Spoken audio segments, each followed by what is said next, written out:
মাটির প্রতিভা দেখুন কিভাবে সন্তানকে এড়িয়ে সব কাজ করতে হয়, একটু ভিডিওটি লক্ষ্য করে দেখুন।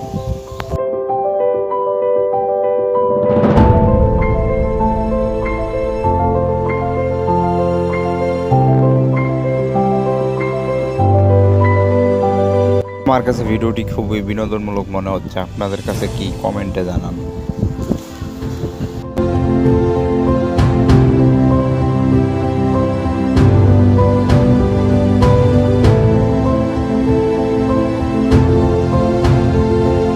খুবই সুন্দরভাবে নিমিষে সব কাজ করে নিতেছে। দেখুন আপনারা ভিডিওর মাঝে যে লক্ষ্য করতেছেন, শিশুটি ঘুমাচ্ছে এবং তার মা খুবই পরিশ্রম করে একাকী সব কাজ করে দিতেছে।